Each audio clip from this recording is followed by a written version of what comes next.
नमस्कार, good evening. मैं हूं आकांक्षा शर्मा और आप देख रहे हैं बियॉन्ड द हेडलाइंस, जहां हम बात करते हैं सुर्खियों से हटकर और खबर की तह तक जाकर। सबसे पहले अब तक के हेडलाइंस। एनसी के राज्यसभा एमपीज ने पहले ही दिन पार्लियामेंट में उठाया स्टेटहुड और पावर का मुद्दा। चेयरमैन ने कहा बाद में समय दिया जाएगा। पार्लियामेंट के विंटर सेशन के पहले दिन सीएम उमर अब्दुल्ला भी पहुंचे दिल्ली। कश्मीर में एनआईए की रेड्स, दिल्ली धमाके से जुड़े आतंकियों के घर पर भी तलाशी। माता वैष्णो देवी एमबीबीएस सीटों के मुद्दे पर संघर्ष समिति ने कहा मामले को सुलझाकर ही दम लेंगे। बीएसएफ हुई 61 साल की, पीएम मोदी ने एक्स पर लिखा मैसेज, तारीफ की। और अब खबरें विस्तार से। मेरे साथ होंगे मेरे सीनियर सहयोगी दीपक खजूरिया। आज पार्लियामेंट का विंटर सेशन का पहला दिन था और पहले ही दिन एनसी के एमपीज ने वहां शपथ भी ली और पहले ही दिन उन्होंने स्टेटहुड और पावर का मुद्दा उठा दिया। हालांकि वहां के चेयरमैन ने कहा कि इसके लिए उनको समय दिया जाएगा। तो दीपक जी, कहीं ना कहीं एनसी के पास अब स्टेटहुड का ही ज्यादा बड़ा मुद्दा है। आकांक्षा, ऐसा तो नहीं है। हालांकि मुद्दे तो बहुत है नेशनल कॉन्फ्रेंस के पास और उनकी सरकार के पास जम्मू कश्मीर में, मगर बात ये आती है कि कहीं ना कहीं नेशनल कॉन्फ्रेंस को ये लग रहा है कि 2/3 मेजोरिटी के साथ जम्मू कश्मीर में गवर्नमेंट बनाने के 1 साल बाद भी उनके पास वो पावर नहीं है जो होनी चाहिए। और आज जब शीतकालीन सत्र, जिसे विंटर सेशन कहा जाता है, पार्लियामेंट का वो शुरू हुआ और शुरुआत में आज क्योंकि नेशनल कॉन्फ्रेंस के जो तीनों एमपीज चुने गए थे 24 अक्टूबर को, उनका शपथ ग्रहण नहीं हुआ था, तो आज उनका शपथ ग्रहण हुआ सबसे पहले, उसके बाद सेशन शुरू हुआ। और आज एक बड़ी बात ये थी कि जो हमारे नए वाइस प्रेसिडेंट ऑफ इंडिया हैं सीपी राधाकृष्णन, जो कि चेयरमैन भी होते हैं राज्यसभा के, उनका भी पहला दिन था अपनी चेयर पर। तो ऐसे में जब एक इंट्रोडक्शन एक रहता है, स्पीच रहता है, तो ऐसे में नेशनल कॉन्फ्रेंस के 3 में से 2 जो एमपीज थे, खासतौर पे सज्जाद किचलू किश्तवाड़ से और जो चौधरी रमजान हैं जो कश्मीर से आते हैं, उन दोनों ने ही बढ़ा चढ़ाकर अपनी स्पीच में बात फिर वही की कि आखिर उनके पास पावर नहीं है, उनकी सरकार के पास, और स्टेटहुड नहीं है। स्टेटहुड होता तो ये ताकत भी आती। तो चौधरी रमजान को पहले मौका मिला। चौधरी रमजान ने ये कहा कि कहीं ना कहीं जम्मू कश्मीर में चाहे उनकी 2/3 बहुमत से सरकार बनी है, मगर उनके पास आज भी इख्तियार नहीं है। इख्तियार यानी कि पावर नहीं है, ताकत नहीं है। उन्होंने तो साफ तौर पे ये कह दिया कि जम्मू कश्मीर में सारी ताकत, सारा जो पावर कॉरिडोर है वो लेफ्टिनेंट गवर्नर के पास है। हालांकि उन्हें बार बार चेयरमैन सीपी राधाकृष्णन टोकते रहे और उन्होंने कहा कि इसके लिए कभी बाद में बात होगी, आप अपनी राज्य की बात मत करिए, आप अपना इंट्रोडक्शन दीजिए, जनरल बात करिए।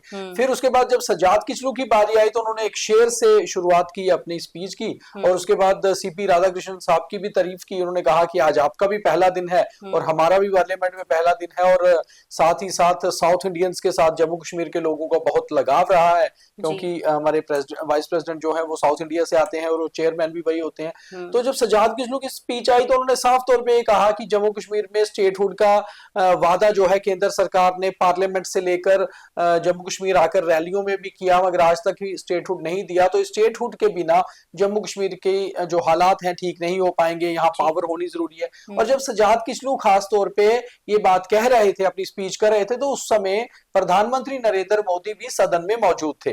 प्रधानमंत्री जी ने भी ध्यान उनकी बात पर दिए कि ये क्या कह रहे हैं, मगर सज्जाद किचलू ने जब 2-3 बार लगातार स्टेटहुड की बात कही तो उन्हें फिर चेयरमैन ने टोका और उन्होंने कहा कि आपको इस पर बोलने के लिए अलग से कोई दिन होगा, अलग से समय दिया जाएगा, मगर आज इंट्रोडक्शन में आप ये बात नहीं रखिए। तो एक बात सामने आती है इस दोनों चीजों से कि कहीं ना कहीं चाहे राज्यसभा एमपी हो, चाहे लोकसभा एमपी हो, चाहे उनके एमएलएस हो, चाहे चीफ मिनिस्टर खुद हो उमर अब्दुल्ला, ईगरनेस बहुत ज्यादा है स्टेटहुड को लेकर। उनको लगता है कि स्टेटहुड ही मिलेगी तो सब काम होगा, जबकि पहले भी जब स्टेटहुड थी, नेशनल कॉन्फ्रेंस की भी सरकार रही है, उनकी कांग्रेस के साथ सरकार रही है, फिर पीडीपी और बीजेपी की सरकार रही है, तो ऐसा कुछ नहीं था कि स्टेटहुड के कारण जो कर पाए। हालांकि स्टेटहुड जाने के बाद डेवलपमेंट का लेवल एक बड़ा है। लेफ्टिनेंट गवर्नर साहब जब से सरकार चला रहे थे, अब तो 1 साल से सरकार आई है, तो काम करने अगर आप चाहते हो तो जनता के काम आप पावर के साथ कर सकते हो। और एक तरफ जहां चीफ मिनिस्टर और उनके एमपीज कहते हैं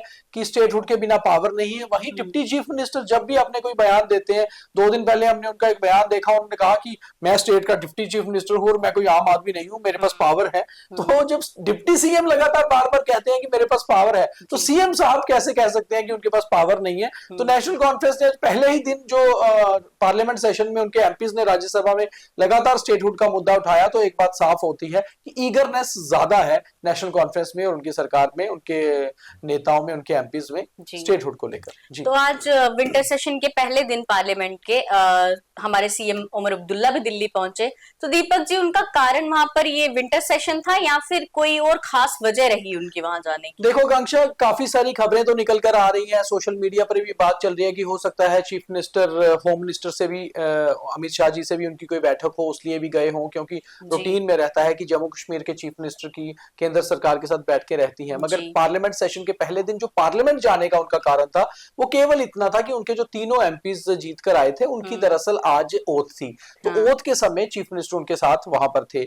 उसके बाद उनकी कोई खास बैठक की अभी तक खबर, जब तक हम ये प्रोग्राम रिकॉर्ड कर रहे हैं, नहीं आई है। मगर एक्सपेक्टेड था कि शायद उनकी होम मिनिस्टर से एक मीटिंग होगी, जम्मू कश्मीर की सुरक्षा हालातों को लेकर भी हो सकती है, और अपनी तरफ से दोबारा वो अपना वो दोबारा से अपनी मांग स्टेटहुड को लेकर रख सकते हैं, कुछ बाकी चीजें भी रह सकती हैं। मगर अभी तक उसके ऊपर कुछ ऑफिशियल आया नहीं है। हाँ, उनका जो ऑफिशियल रीजन था वहां जाने का आज पार्लियामेंट सेशन के पहले दिन, तो वो ओथ जो उनके एमपीज की थी वही कारण था। हालांकि ऐसे काफी कुछ सोशल मीडिया पर या डिजिटल नेटवर्क्स पर चल के आ रहा है कि शायद स्टेटहुड जल्द मिलने वाली है, उसको लेकर उमर पहुंचे, मगर ऐसा कुछ नहीं है। ऑफिशियल जो कारण था वो सिर्फ ओथ था। हाँ, एक्सपेक्टेड था उनकी एक मीटिंग चीफ होम मिनिस्टर के साथ, तो मे बी वो हुई होगी। अगर कुछ ऑफिशियल आता है तो हम उसको अपडेट करेंगे। आज कश्मीर में एनआईए की काफी रेड्स भी रही हैं, और दीपक जी, कहीं ना कहीं दिल्ली धमाके से जुड़े जो आतंकी थे उनके घरों की तलाशी भी ली गई है। आकांक्षा जी, ये बहुत बड़ी एक एक्सटेंसिव रेड्स आज कश्मीर में हुई, खास तौर पे नेशनल एनआईए जब से दिल्ली धमाका हुआ है 10 नवंबर को, आज करीबन 20 दिन हो गए उस मामले को।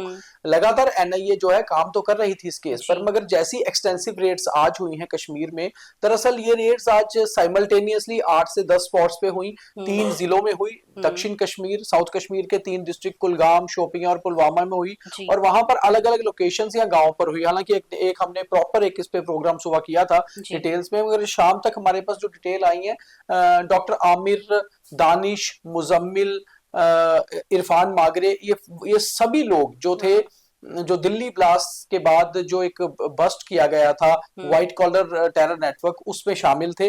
इन सबके ठिकानों पर, यानी कि घरों पर रेड्स की गई, और कारण ये भी था कि ये देखना था एनआईए ने कि आखिर फाइनेंशियल एस्पेक्ट्स क्या थे इस नेटवर्क के, कि इसके पीछे फाइनेंसेस कितने आए थे, कोई डॉक्यूमेंटेशन। तो जो हमारी जो जानकारी है, एनआईए को काफी सारा इंक्रिमिनेटिंग मटेरियल मिला है, यानी कि काफी कागजात मिले हैं, काफी कुछ और भी सीज किया गया है, और इस दौरान पूछताछ भी उनके परिवारों से की गई है। तो काफी मटेरियल एनआईए ने इकट्ठा किया है। हालांकि एनआईए कभी भी मीडिया से वो ओपनली बात नहीं करते हैं, क्योंकि वो इन्वेस्टिगेशन एजेंसी है, उनका काम इन्वेस्टिगेशन करना होता है।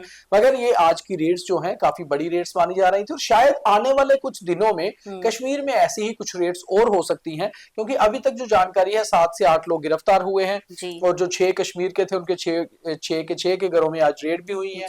उसके साथ साथ 13 लोग उस धमाके में मारे गए थे, और रूट्स तक जाना चाहती है दरअसल एनआईए, और ये एक सिविलियन टेरर नेटवर्क सामने आ रहा है। और इसमें बड़ी चीज ये है कि पढ़े लिखे लोग सामने आए, इसलिए इस पे ज्यादा बेहद खतरनाक है, क्योंकि रेडिकलाइजेशन और टेररिज्म को मिला जुला एक मॉड्यूल, ये एक नया जो था तैयार किया मिला था, और ये खतरनाक हो सकता था। टाइमली बस्ट किया गया, मगर रूट्स तक जाने के लिए एनआईए ऐसी रेड्स अभी कर रही है। जी, अब बात करें हम माता वैष्णो देवी एमबीबीएस सीटों के मुद्दे पर, जो संघर्ष समिति बनी थी, उन्होंने अपना संघर्ष स्टार्ट भी कर दिया। हालांकि उन्होंने भी एक बयान दिया है, उन्होंने कहा है कि वो इस मामले को सुलझाकर ही दम लेंगे। तो दीपक जी, एक्टिव है पूरी तरह से ये संघर्ष समिति? अब देखो, हम लगातार आकांक्षा इस पर स्टोरीज भी कर रहे हैं, हम इसके डीपली इसके एस्पेक्ट्स पे भी बात कर रहे हैं, मगर संघर्ष समिति, बिल्कुल संघर्ष समिति बनाई ही इसलिए गई है कि इसका कोई हल निकाला जाए। और संघर्ष समिति में अलग अलग संगठनों के लोग हैं। हाँ, वो अपनी तरफ से उन्होंने आज बयान दिया है कि हम इस पे लास्ट तक जो है जाएंगे, लोगों को जो जस्टिस की बात हो रही है वो दिलाएंगे। मगर एक तरफ देखा जाए तो अभी तक श्राइन बोर्ड या फिर जो चेयरमैन है इसके लेफ्टिनेंट गवर्नर साहब खुद, या मेडिकल कॉलेज की जो सोसाइटी है जिसके अंडर ये Shri Mata Vaishno Devi institute of medical excellence है, उनकी तरफ से कोई ऑफिशियल स्टेटमेंट्स अभी तक नहीं आए क्लियरली। और शायद काम चल रहा है, जो अभी तक जानकारी हमारे पास है कि कोशिश की जा रही है कि कैसे इसको सेटल डाउन किया जाए, और अगर इस एकेडमिक सेशन से नहीं हो पाया तो शायद अगले बार।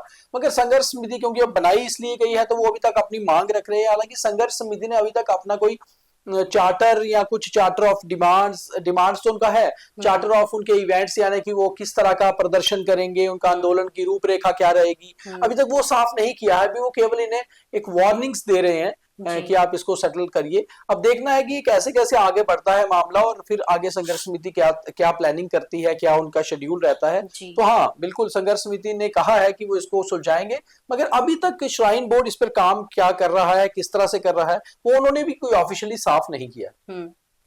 आज हमारी बीएसएफ जो है वो 61 साल की हो गई है, और प्रधानमंत्री नरेंद्र मोदी ने भी एक्स पर उनके लिए एक पोस्ट डाली है, एक मैसेज डाला है जिसमें उनकी तारीफ की गई है। तो दीपक जी, आप क्या कहेंगे हमारी बॉर्डर सिक्योरिटी फोर्स के 61वें जन्मदिन पर? देखो आकांक्षा, जो इंडियन बॉर्डर सिक्योरिटी फोर्स है वो दुनिया की सबसे बड़ी बॉर्डर फोर्स है, और इसे हम फर्स्ट लाइन ऑफ डिफेंस कहते हैं।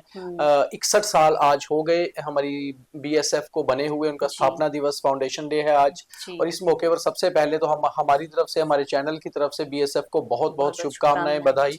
और हमने एक स्पेशल प्रोग्राम भी पिछले कल किया था बीएसएफ को लेकर कि बीएसएफ कितनी अलर्ट है, कितनी एक्टिव रहती है। और अगर हम जम्मू कश्मीर में बात करें तो जम्मू कश्मीर में कठुआ से लेकर पलावाला तक 198 किलोमीटर लंबी जो इंडिया पाकिस्तान इंटरनेशनल बॉर्डर है, हमारी जो सीमा है, वहां पर पूरी तरह से बीएसएफ की कमांड है, वो इंचार्ज है। और आगे लाइन ऑफ कंट्रोल जो 720 किलोमीटर लंबा है कश्मीर में, वहां पर भी बीएसएफ आर्मी के साथ कहीं ना कहीं रहती है। हालांकि वहां एक्टिव तो आर्मी होती है लाइन ऑफ कंट्रोल पर, बीएसएफ उनके साथ होती है जी।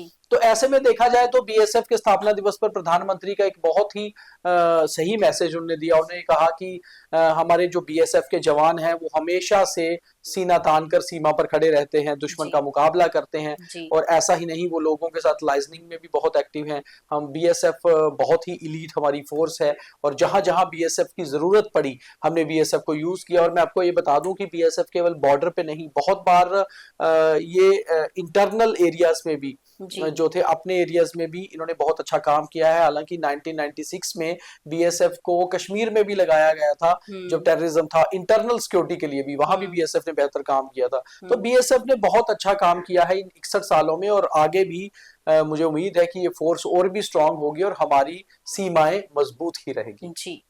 तो ये थी अब तक की खबरें, और अब थॉट ऑफ द डे। और अब थॉट ऑफ द डे, आपकी गलतियां उजागर करने वाले तो कई मिलेंगे, मगर आपकी गलतियों को पहचान कर उसे सुधारने वाले कम ही लोग हैं। तो इसीलिए अपनी गलतियां पहचानिए और उन लोगों को पहचानिए जो आपको परफेक्ट बनाए। तो ये था आज का थॉट और आज का बीटीएच। बाकी सारी खबरों के लिए देखते रहे न्यूज़ रूम 24 आवाज। जय हिंद।